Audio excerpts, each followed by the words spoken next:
Hello all!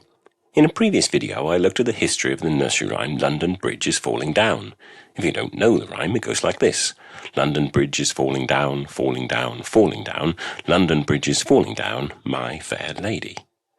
I explored the origin of the old bridge and the houses which ran along the length, and why it kept falling down. If you'd like to learn more about the meaning behind the rhyme, follow the link or subscribe. But when I was researching for the video, one fact caught my imagination. I mentioned in passing there was a blue plaque to be found at a section of the old bridge on the south side of the Thames.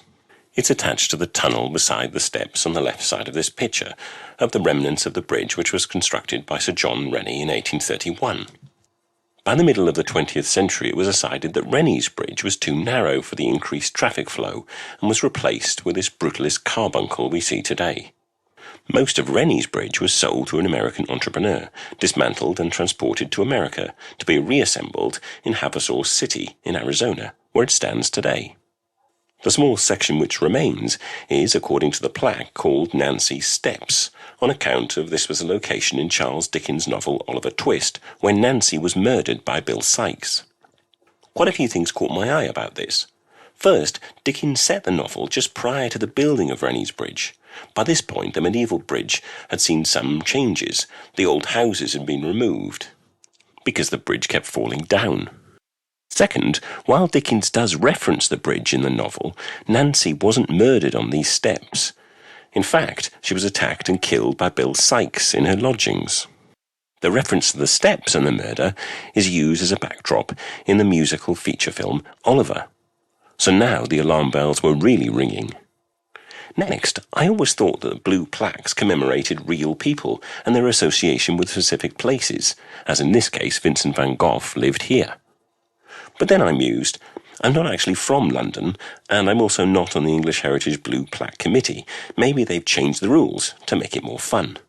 But when you've got an itch, it's always good to scratch it, especially when you think it might make an interesting YouTube video, so I thought I'd delve a little deeper. It appears, and I doff my cap here to a few websites, notably Londonist and London Remembers, that there was an old plaque to Nancy and her steps, which originally looked like this. It has the rather official endorsement by the History Branch of Southwark Council.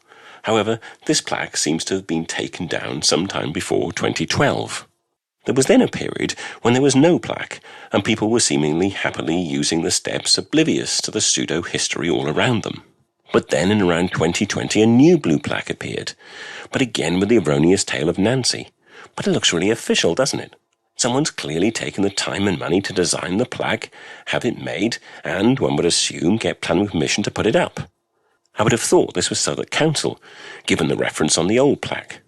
This must be the most references to plaque in a YouTube video, not trying to sell dental hygiene products. Anyway, again I acknowledge London Remembers for their work here.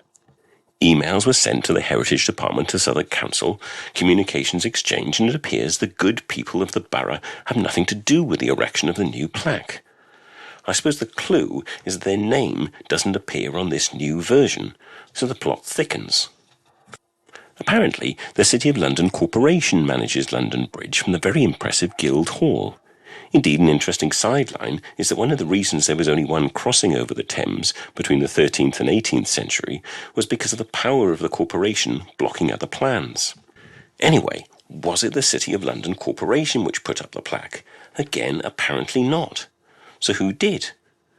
There are over 900 official plaques across London since the first one was erected in 1866 to Lord Byron.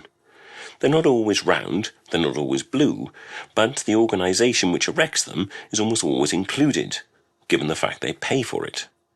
On our plaque, this information is conspicuously absent.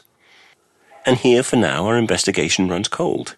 It appears that somewhere in the sprawling metropolis there is a blue plaque renegade, happy to invest time and money putting plaques up with little regard for historic accuracy, but I think, on reflection, making the world a happier place.